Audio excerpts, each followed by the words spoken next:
तो दोस्तों बिक चुका है एक और पहाड़।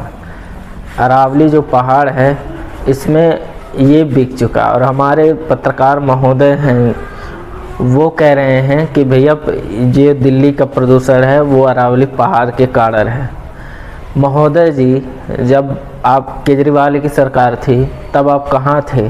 तब तो आप केजरीवाल के खिलाफ प्रदर्शन कर रहे थे कि केजरीवाल ने प्रदूषण कर रखा है, प्रदूषण कर रखा है। तो उस आप कहाँ पे हैं? तब उस टाइम आपको नहीं दिखा कि अरावली पहाड़ के कारण दिल्ली में प्रदूषण हो रहा है? ये नहीं महोदय जी, ये आप सब समझ रहे हैं कि पहाड़ बिक चुका है।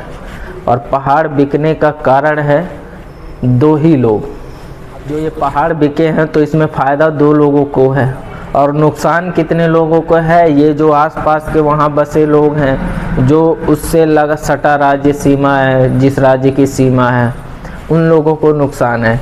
जो ठंडी हवाएं और जो रेत, जब ये पहाड़ कट जाएंगे और पहाड़ के जंगले कट जाएंगे तो इससे ये नुकसान होगा कि वहाँ पे ना तो ऑक्सीजन मिलेगा और जो सर्दी हवाएं, ठंड हवाएं, बर्फ़ वगैरह हैं वो सारे सीधे प्रवेश करेंगे आसपास के गांव के इलाके को, खेत वगैरह जो भी है सब बिल्कुल ही नष्ट कर देंगे उसको।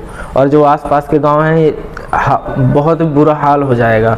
और दूसरी चीज़ क्या है कि जहाँ जो रेत वो रोक रखा है वो रेत सीधे आएगा राजस्थान की, जो रेत की इलाका है उस प्रकार से ये राजस्थान के एरिया के टाइप हो जाएगा। और हमारे देश की मीडिया कहीं भी किसी भी चैनल पे आप नहीं देखेंगे कि इसका कोई भी डिबेट हो रहा हो, नहीं हो रहा है, क्योंकि भाई बिक चुकी है मीडिया। कैसे होगा डिबेट?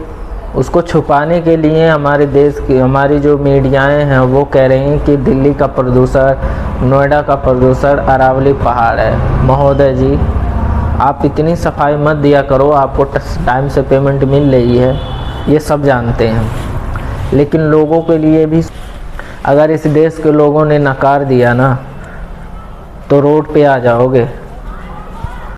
तो इतने भरम में मत डालो और हमारे देश की मीडिया, अब तक कोई और सरकार होती तो अब तक, अगर किसी राज्य की अगर विपक्षी पार्टी होती तो अब तक कितने प्रदर्शन, कितने डिबेट, कितने पता नहीं क्या क्या हो जाते, बहुत कुछ हो जाता है। लेकिन क्या है कि इस पे कोई नहीं बोल रहा है, ना तो इस पे कोई डिबेट है, ना तो कुछ है, ना तो कुछ है।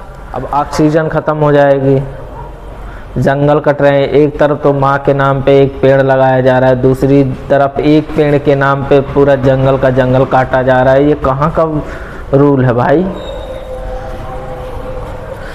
तो मेरी आप लोगों से यही अपील है कि ऐसी चीज़ें, घटनाओं पे आप आवाज़ उठाएं, इन सब चीज़ों पे आवाज़ उठाएं और एक साथ रहें।